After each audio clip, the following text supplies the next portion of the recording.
Hello friends, welcome to my channel Study with Sakhi.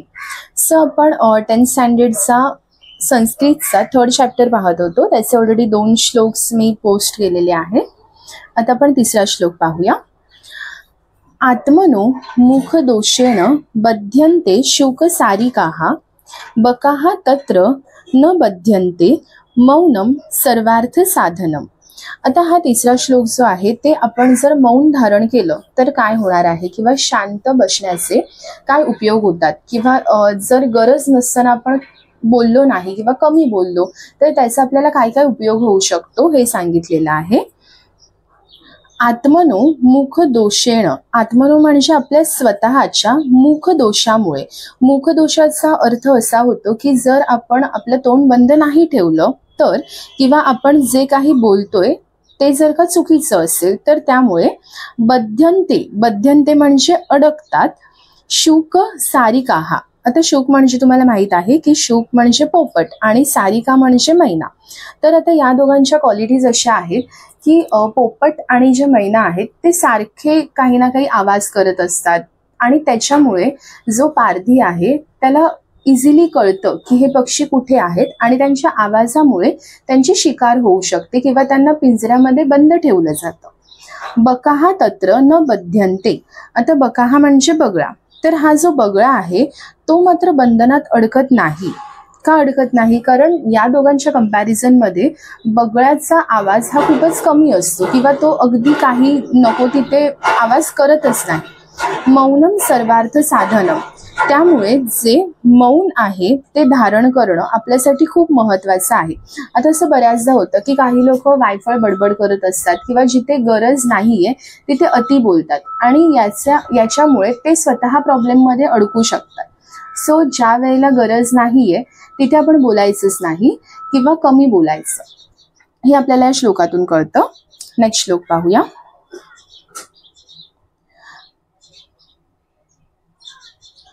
रथस्य एकम चक्रम भुजगयमिताः सप्ततूरगाः निरालंबो मार्गः चरणविकलः सारथी अपि रविः यावन्तं प्रतिदिनम् अपारस्य नभसः क्रियासिद्धिः सत्वे भवति महतां न उपकरणे. आता हा जो श्लोक आहे याच्यामध्ये जे कोणी असे लोक आहेत जे कोणतंही काम करण्यासाठी एक्सक्युजेस देत नाहीत त्यांच्याबद्दल सांगितलेलं आहे. म्हणजे जे महान लोक आहेत ते कोणत्या ना कोणत्याही परिस्थितीमध्ये त्यांचं काम करत असतात.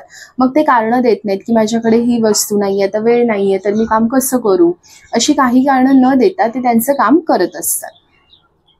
रथस्य एकम चक्रम. सो आता हा श्लोकामध्ये आपल्याला सांगितलेला आहे की सूर्याचा जो रथ आहे, सूर्यदेवाचा जो रथ आहे त्याच्याबद्दल सांगितलेलं आहे. रथस्य एकम चक्रम, सूर्यदेवाचा जो रथ आहे त्या रथाला एकच चाक आहे. भुजगयमिताः सप्ततूरगाः, आता तुरगाचा अर्थ असा होतो की घोडे. आता सूर्यदेवाचा जो रथ आहे त्याला 7 घोडे बांधलेले आहेत, पण ते घोडे बांधण्यासाठी भुजग म्हणजे जो नाग आहे, साप आहे, त्याची दोरी बनवलेली आहे आणि त्या दोरीने त्या घोड्यांना बांधून ठेवलेला आहे.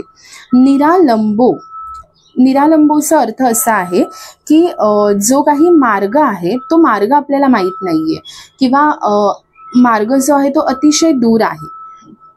चरण विकलः सारथी अपि, आणि त्यात जो सारथी आहे, सारथी म्हणजे रथ चालवणारा जो आहे तो चरण विकल आहे. चरण विकल म्हणजे तो एका पायाने अपंग आहे. तर अशी सगळी सिच्युएशन असताना सूर्याचं रथ पुढे जाणं हे अगदीच डिफिकल्ट आहे. पण त्या सिच्युएशनमध्ये सुद्धा रवी म्हणजे जो सूर्य आहे तो प्रतिदिनम अपारस्य नभसः, म्हणजे तो एवढं अपार जे नभ आहे, विस्तृत जे आकाश आहे त्यातून तो प्रतिदिनम म्हणजे दररोज ये जा करत असतो. म्हणजेच आपल्याला माहिती आहे की सकाळी सूर्योदय होतो, त्याच्यानंतर सूर्यास्त होतो. सो हे रोजचं रुटीन आहे सूर्याचं. सो सूर्य रोज एवढं ट्रॅव्हल करत असतो आणि ही अशी सगळी सिच्युएशन असताना, कारण सूर्यदेवाला महान म्हटलेला आहे. क्रियासिद्धी ही सत्वे भवती महताम न उपकरणम. आता जे महताम म्हणजे जे महान लोक आहेत त्या लोकांना क्रियासिद्धी म्हणजे त्यांचं काम पूर्ण करण्यासाठी सत्वे भवती न उपकरणे, तर त्यांना फक्त इच्छा हवी असते एखादं काम करण्यासाठी. न उपकरणे म्हणजे त्यांना उपकरणांची, साधनांची, इक्विपमेंटची गरज लागत नाही, किंवा ते असं नाही म्हणत की आता माझ्याकडे हे साधन नाहीये तर मी हे काम कसं करू. असं काही कारण न देताना जे काही त्यांच्याकडे अवेलेबल असेल त्याच्यामध्ये ते त्यांचं काम पूर्ण करून दाखवतात. पुढचा श्लोक पाहूया. अल्पानाम अपि वस्तूनाम सहतीहि कार्यसिद्धिका तृणै गुणत्वम अपन्ने बद्धन्ते मत्तदंतिनः. आता हा जो श्लोक आहे याच्यामध्येही जर युनिटी असेल तर आपण एखादं काम कसं करू शकतो पूर्ण हे सांगितलेलं आहे. आता इकडे अल्पचा अर्थ होतो की जे अगदीच लहान आहे, अल्प प्रमाणात म्हणजे अगदीच जे लहान किंवा थोडंसं आहे. अल्पानाम अपि वस्तूनाम, तर आपल्याकडे अगदी छोट्याशा थोड्याशा गोष्टी असतील तरीही त्या वस्तूंची जर आपण संहती केली, संहती म्हणजे अशा खूप साऱ्या गोष्टी जर आपण एकत्र आणल्या, देन कार्यसिद्धिका. कार्यसिद्धिका म्हणजे आपलं कोणतंही काम हे पूर्ण होऊ शकतं.